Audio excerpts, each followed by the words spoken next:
Alô, meu irmão, alô, minha irmã, minha amiga, meu amigo muito querido, que a paz esteja sobre você.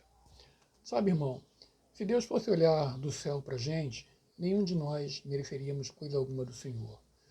Os nossos pecados afrontam ao Senhor todos os dias. Se não fosse a graça e a misericórdia do Senhor, a raça humana não existiria mais. Mas Deus é bondoso e misericordioso. Deus dá um tempo para que todos se arrependam, todos se convertam, todos reconheçam a sua culpa e peçam perdão diante de Deus. A Bíblia diz que sem santidade ninguém verá a Deus. Um filho de Deus não vive na prática do pecado. O pecado não é comum ao filho de Deus.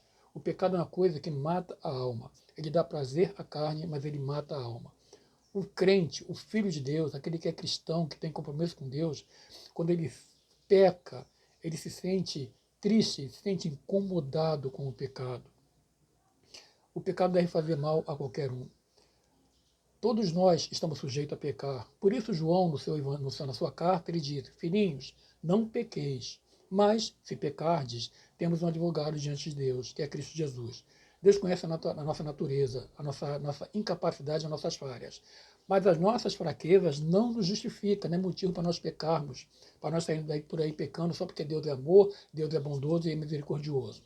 É verdade, ele é amor, ele é bondoso, ele é misericordioso, mas ele é justo. Ele não trabalha com o pecado, ele não passa a mão na cabeça do pecador. Tanto que, quando Jesus Cristo estava morrendo na cruz, que ele recebeu todo o nosso pecado, mesmo ele não sendo pecador, Jesus Cristo nunca pecou, ele recebeu todo o nosso pecado. Naquela hora, Deus olhou do céu e viu o nosso pecado diante de Jesus, em cima de Jesus. Então, Deus virou as costas para Jesus pela primeira vez na história da eternidade. E Jesus perguntou: Deus meu, por que me desamparaste? Foi a primeira vez que Jesus sentiu a separação entre ele e Deus. E fez isso por nós, porque ele é santo, ele sempre foi santo, ele sempre será santo. Ele nunca teve uma gota de pecado na alma dele, ele é perfeitamente puro, ele é justo, e só o justo poderia morrer pelo injusto. Deus olhou do céu e não viu um justo sequer. Lá no Apocalipse ele disse que diante do céu, dentro do céu, na terra e embaixo da terra, não havia ninguém digno de abrir o livro que estava na mão de Deus. Mas aí João chorava muito e o anjo falou para ele: não chore, porque o leão da tribo de Judá, o cordeiro que venceu, ele é digno de abrir o livro. Jesus é o único que tem a capacidade de nos perdoar o pecado e de nos purificar de todo pecado. Então nós somos salvos pela graça e pela misericórdia de Deus. E isso não dá direito a nós de viver na prática do pecado. O pecado é uma doença. Quando você adoece, quando o teu filho adoece, você não joga o teu filho para fora, não bota ele na rua. Você cuida dele com mais amor. O pecado é uma doença da alma. Quando nós adoecemos, Deus não tem prazer em nos matar, mas Ele não quer que nós fiquemos doentes. O teu filho adoece porque faz parte da vida. Todos nós adoecemos.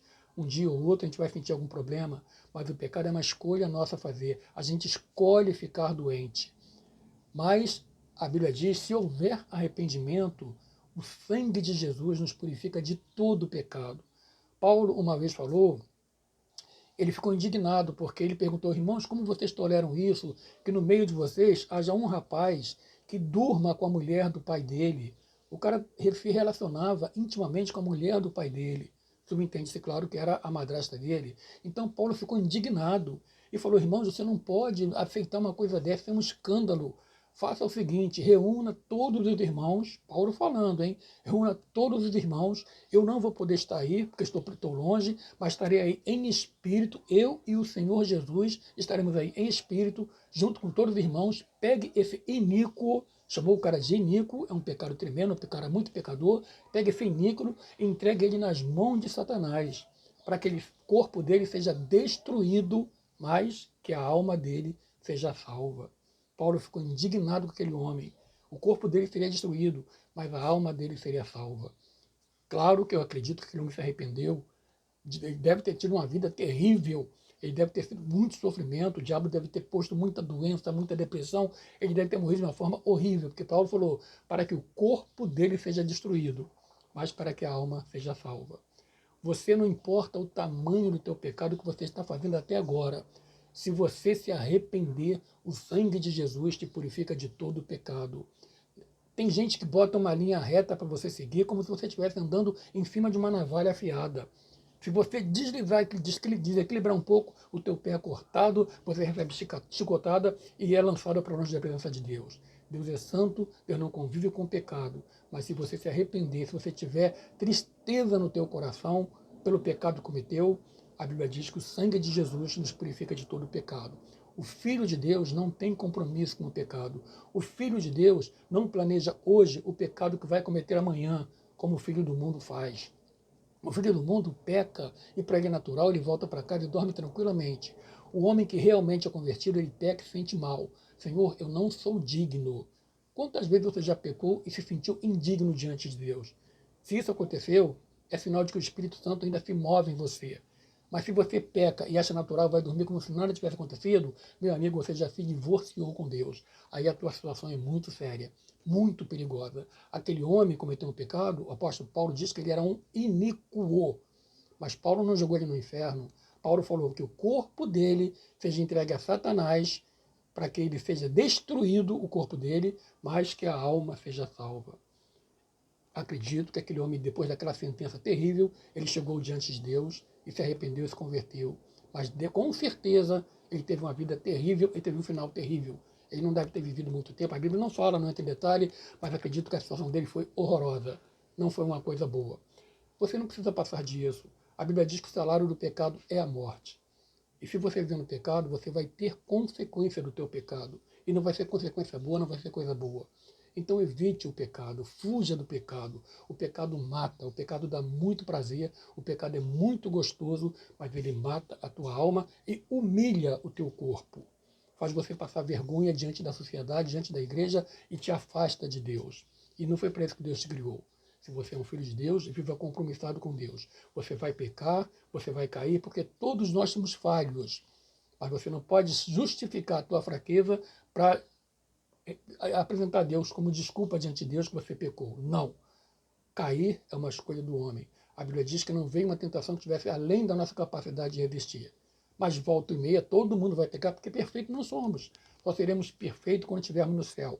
A diferença é o prazer que você sente nesse pecado. Prazer na carne você sente, mas e a tua alma? Ela fica incomodada? Ela fica triste? Se ela fica triste, é porque o Espírito de Deus ainda se move em você. Se ela não fica triste, você não está nem aí para o teu pecado, é porque você já morreu espiritualmente, aí, meu amigo.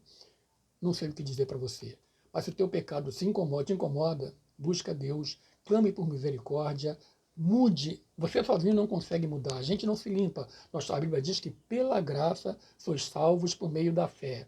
E isso não vem de vós, é dom de Deus. Não vem das obras, para que ninguém se glorie. Você não pode fazer nada para se salvar. É Jesus Cristo, com a tua graça, mediante a tua fé, que te salva. Agora, escolher pecar ou não, essa é uma decisão nossa. Nós somos chamados para sermos santos, para vivermos em santidade. E se cairmos, façamos de tudo para não cair. Lutemos com todas as nossas forças. Mas se cair, vamos para o joelho, peçamos perdão a Deus, nos levantemos e seguimos em frente. Não desistamos do Senhor, porque não somos perfeitos, somos falhos. Mas a nossa fraqueza não justifica nós vivermos na prática do pecado. Tenha compromisso com Deus, porque o amor de Deus é para com todos, mas o compromisso de Deus é para com aqueles que têm compromisso com Ele. Se você não tiver compromisso com Deus, não pense que após a tua morte, Deus terá qualquer tipo de compromisso com você. Se você pecou, se teu coração se sente triste, você se sente indigno de Deus, o Espírito Santo ainda se move em você. Busque a Deus, peça perdão, peça misericórdia, se levante, siga em frente, nunca se entregue, que é isso que o diabo quer, que você desista. Há perdão para qualquer que seja o teu pecado. Não existe pecado grande ou pequeno de Deus. Há perdão, se houver arrependimento sincero, se houver vontade de mudança. Tá bom? Fique com essa palavra, que o Senhor te abençoe, que o Senhor abra os teus olhos e o teu entendimento. Deus não é um carrasco, que qualquer deslize vai jogar você no inferno. Mas Deus não quer que você viva na prática do inferno. Deus te abençoe, muita paz sobre você e sobre a tua família. Fica com Deus. Amém, meu querido.